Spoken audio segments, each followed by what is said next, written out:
I've never been one for birthdays. Growing up, they were more of a calendar reminder than a celebration, just another day when the house hummed with someone else's priorities. But turning 30 felt different. Not because I expected cake or gifts, but because I needed to know if anyone remembered. Even once.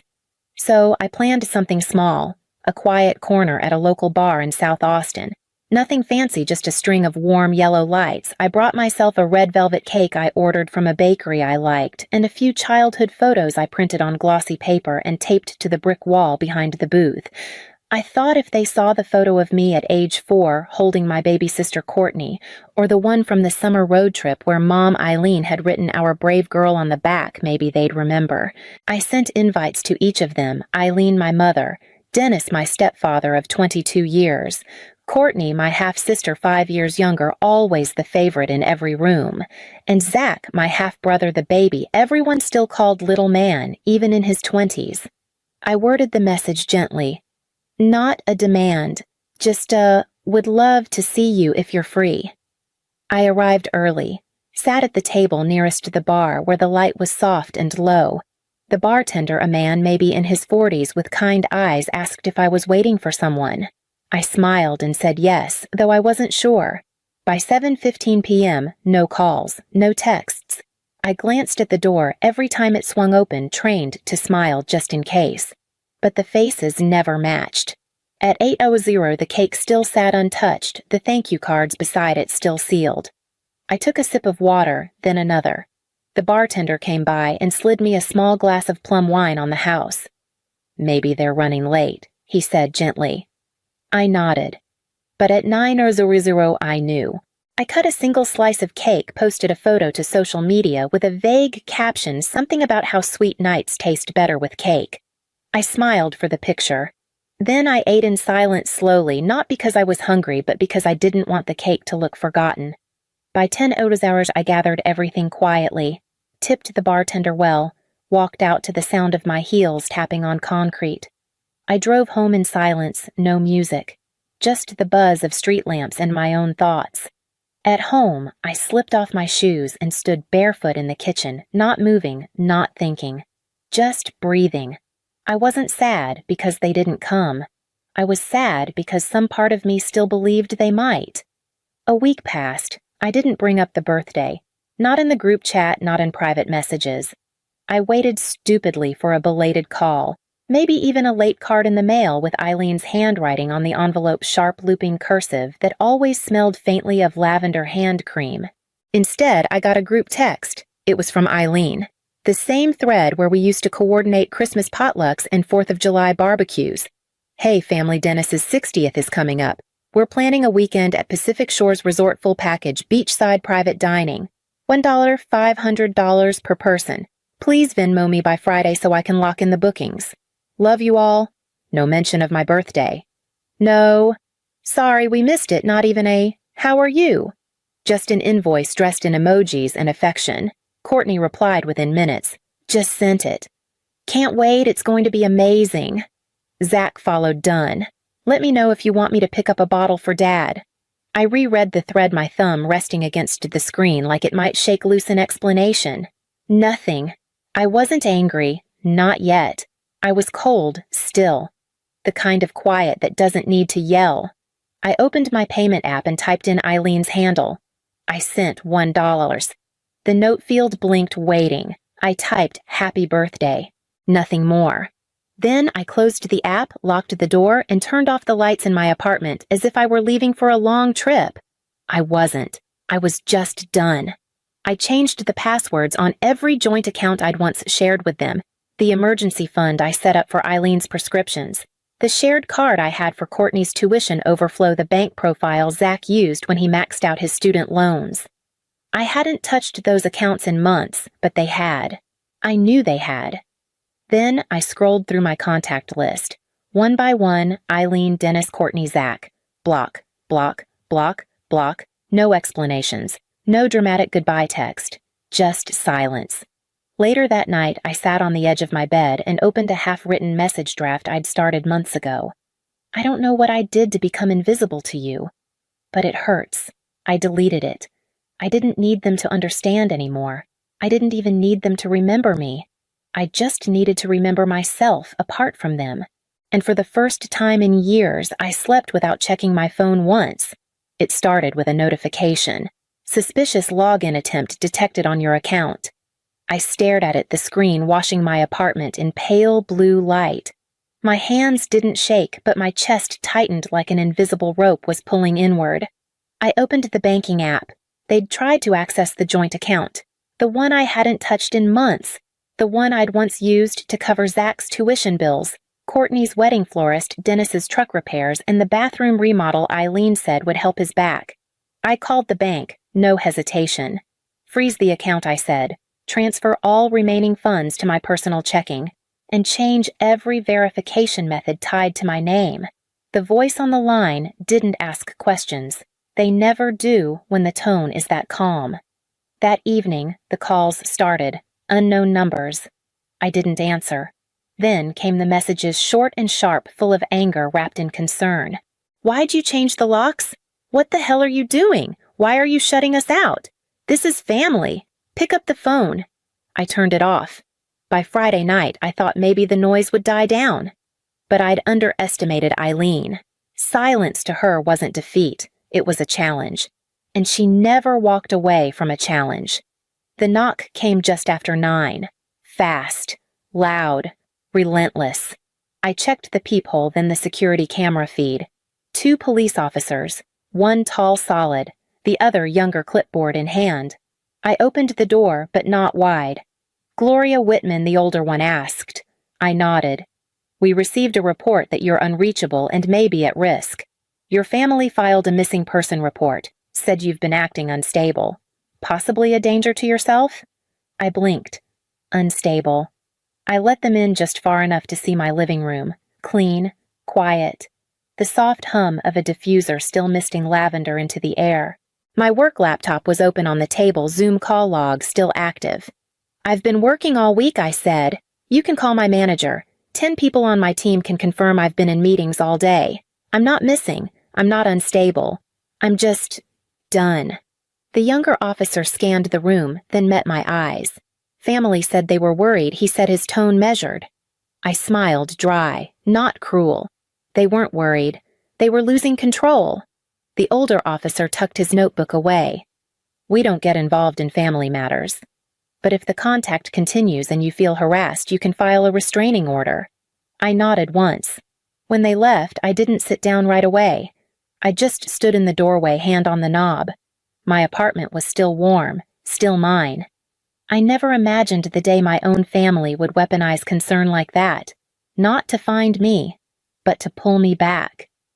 Saturday came quietly. I was in the kitchen waiting for the kettle to boil when the pounding began. It wasn't a knock. It was fists, unapologetic, angry. I walked slowly to the door and checked the camera. Eileen, Dennis, Courtney, Zach, all 4 of them on my front step like some twisted portrait of unity. Eileen's mouth was a tight white line. Dennis stood with his arms crossed rigid. Courtney tapped furiously on her phone, likely recording. Zach looked like he'd rather be anywhere else, but he was still there. I didn't open the door right away. I turned on the speaker. What are you doing here? Eileen's voice cracked like a whip. Open the door, Gloria. Now. We need to talk. That's enough, I said evenly. Talk about what? How you tried to access my account, or how I was left out of Dennis's birthday plans but still got an invoice. Dennis stepped forward, his voice deep rehearsed. You're acting like a child. We're worried. And this is how you respond. I let out a short, dry laugh. Worried. You called the police and reported me missing. That's your version of concern. Courtney hit the door harder. Who do you think you are, ignoring our calls, freezing accounts, blocking your own mother? You're being dramatic again. I opened the door. I didn't let them in. I stood in the frame, shoulder against the wood body, still gaze steady. What do you want? I asked. I didn't soften the edge in my voice. Eileen met my eyes I'd inherited. Hers were rimmed red, but not from sadness. From rage.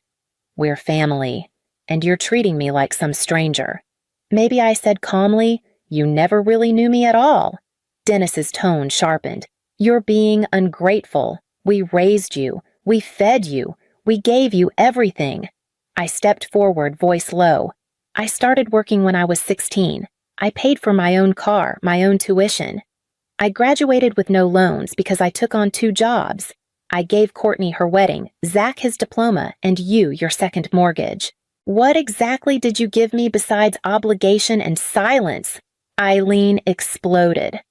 What about the nights I stayed up worrying about you? The credit cards I maxed every Christmas to make it feel like a home. And now you throw it all away over a birthday. Not over a birthday, I said sharper now. Over a decade of endurance. Every time I had a little extra, you had a new emergency.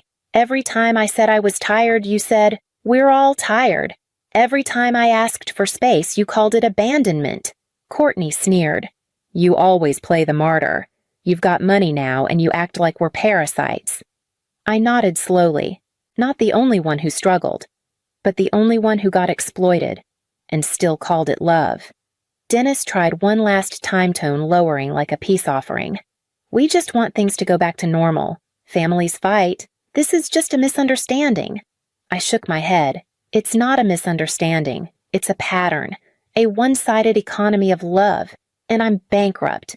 Eileen stepped forward. Fine, walk away. But don't come crawling back when you're alone and out of options. I didn't flinch. If I have to choose between being alone or being used, I choose alone. She opened her mouth again, but Dennis pulled her back. Courtney gave me a look like I'd just set fire to our entire childhood. Maybe I had. I shut the door, quietly, fully, for good.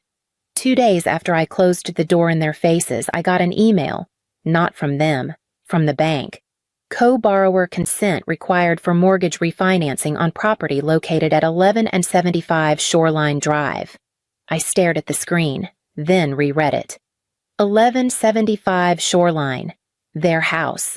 The one Eileen and Dennis had begged me to co-sign for 6 years ago when another loan had fallen through. I still remembered the late-night call, Eileen sobbing Dennis in the background, mumbling something about being too old to start over. Back then, I had told myself, you're in a good place. You can help. It's family. But now, they were trying to refinance it again without even asking. I didn't feel shocked. Just hollowed out. I called my attorney, Elaine Foster, the same woman who helped me navigate a financial mess when I briefly worked in real estate. They're trying to refinance without my consent, I told her. I want it blocked. Her voice was calm but clipped. Send me the original agreement title deed and any emails. I'll freeze all transactional rights tied to your name immediately. I didn't stop there. I opened a new draft in my inbox and typed subject request for personal financial audit family support expenses past 7 years. I sent it to my accountant with a list I'd kept in the Notes app on my phone. Quiet entries over the years jotted down more out of survival than resentment. Shoreline down payment, $78,000. Dennis's Ford truck loan, $21,000. Courtney's destination wedding, $36,000. Zach's college tuition, 4 years, $44,000. Eileen's medical bills, 2020, 2022, $51,000. Miscellaneous loans never returned, $18,500. Total, $248,500. I asked for itemized proof receipts, bank transfers, anything that could speak louder than memory. 3 days later, the audit was complete. It came in a clean spreadsheet with color-coded tabs and PDFs attached for each item. I opened it slowly, like peeling the dressing off a wound I wasn't ready to see. I stared at the number again. Not because I wanted it back, but because I needed to see it for what it was not, generosity. Not love. Just the cost of being in a family where only one person ever paid. I reopened the family group chat, long dormant now, and dropped the file. No greeting. No context. Just 5 words, I want it all back. The thread exploded within the hour. Eileen, have you lost your mind? Who does this to their own family? Courtney, are you serious? You're counting every penny, like we're strangers. Zach, I'm working double shifts to survive, and now you want blood money? Dennis, finally. You're tearing this family apart. Your mother hasn't slept in days. I didn't answer any of them. Instead, I emailed Elaine again. If they can't buy out my share of the house I wrote, I want to withdraw. Force a sale. 10 minutes later, she called. Are you sure? Yes. They might turn on you completely. They already did. Elaine's office sent the formal notice on a Monday morning. To Eileen Whitman and Dennis Harper, re-withdrawal of capital interest in jointly owned property at 1175 Shoreline Drive. It was short, direct. If they couldn't buy out my share, we'd proceed with a forced sale. Their reaction came faster than I expected. First, a message from Courtney. You're really going to put Mom back in that rundown apartment from before. You're not just cold, Gloria. You're cruel. I didn't reply. They called me selfish. Me, the daughter who'd sent money monthly without being asked, who'd paid for everything from Zach's textbooks to Dennis's dental implants. Now, because I wanted my name off a house I never lived in, I was the villain. That night, the only message that gave me pause came from Eileen. Gloria, if you go through with this, we lose everything. The house will be sold. I have nowhere to go. Are you really this heartless? I set the phone down gently. I wasn't heartless. I was clear. For the first time in years, I knew if I didn't follow this through, I'd fall right back into the old role provider, peacekeeper, sacrificial limb. Then came the silence. A week without a word from any of them. Not even Courtney, who never let a moment of drama pass unposted. But the quiet didn't feel like surrender. It felt like strategy. Elaine sent me an update the following Monday. They'd agreed to sell. It's being listed as a fast sale property, she said. But don't get too comfortable, they're already delaying payout of your share. I answered with 2 words. Stay close.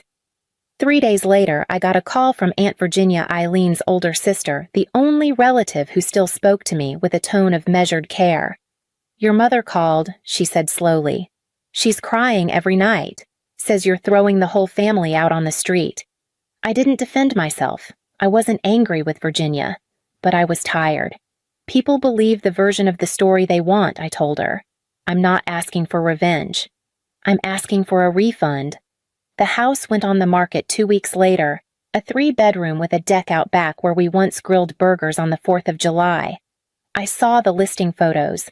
I felt nothing. Then the cars went first Dennis's Explorer, then Eileen's sedan. Sold through Facebook Marketplace masked as downsizing. Then the jewelry. The sapphire earrings I'd given Eileen when I got promoted, the ones she wore every Christmas.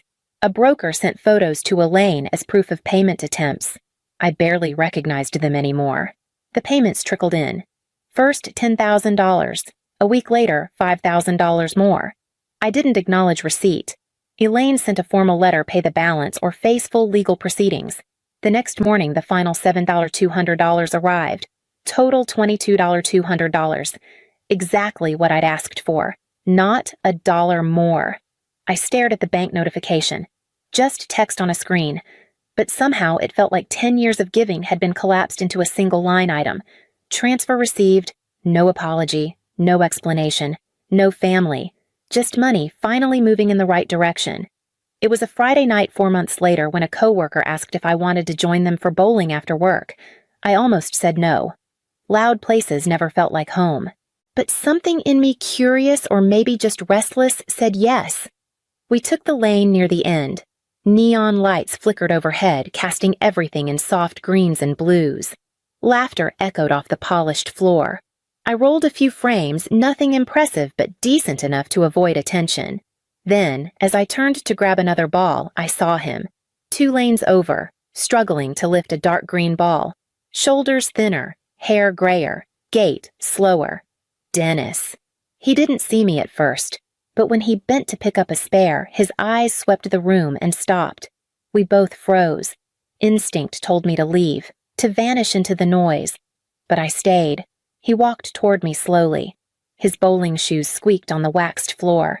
When he got close enough, he didn't speak right away. Just looked at me like he was waiting for permission to exist. Gloria, he said finally. Soft. As if one wrong breath might break whatever this was. I didn't reply. I didn't expect to see you here, he said, gesturing toward the empty lane beside me. Mind if I roll a few? I didn't nod, but I waved to the attendant to reset the lane. We bowled in silence for a few minutes. His first throw went straight into the gutter. He gave a short, defeated laugh. Guess I lost the last thing I was ever better at than you. I said nothing.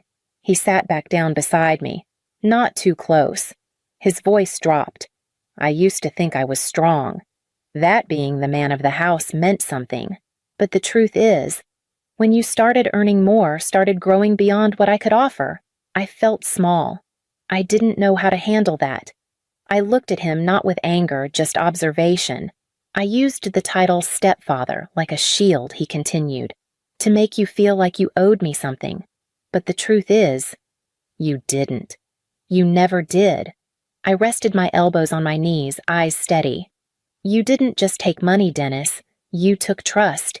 You dragged them all into a cycle of need no one was willing to call what it was. He nodded slowly. No apologies ever going to fix it. I just want you to know. I regret it. Deeply. And I'm sorry I never told you I was proud of you. That landed heavier than I expected. But I didn't soften. I'm not coming back, I said. I'm not looking to fix anything. I just want to live without being expected to give. He reached out a hand. It trembled slightly. I took it. His was cold. Mine wasn't warm. But for the first time, it felt equal. I stood, straightened my jacket. I'm heading out. Enjoy your game. He nodded, didn't ask me to stay. The night air wrapped around me as I stepped outside the alley. It smelled faintly of pavement and cold with a hint of magnolia from somewhere I couldn't place. I opened the car door and sat for a moment, not rushing. Just breathing. No missed calls. No guilt-laced messages. No one asking for rent money or rescue. Just silence. At home, I made tea and sat by the window legs curled under me. I didn't think about birthdays or bank transfers or the word daughter as they had used it. I just listened to the stillness of a life no longer borrowed, no longer bartered. I didn't feel victorious. I didn't feel punished. I felt mine. The next morning, I booked a trip. Not to disappear, just to begin again.